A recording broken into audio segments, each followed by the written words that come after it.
Welcome to Cartoon College. Today's subject is Sniffles, Chuck Jones's first creation.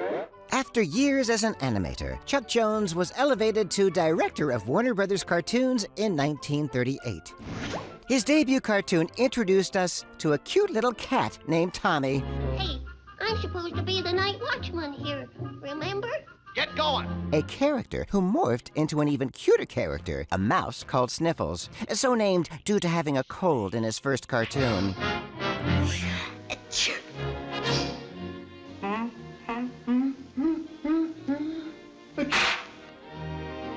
You got cold too, poor fella?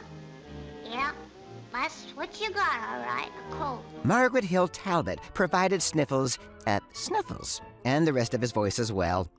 Chuck Jones made a total of 12 cartoons with the character. Sniffles then disappeared from the screen, thrived in subsequent merchandising and in comic books. Not bad for a little mouse with a great big cold. Mama!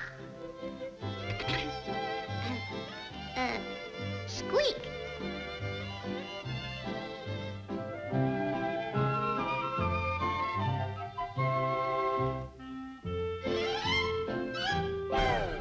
Merry Melodies and more are on MeTV Tunes.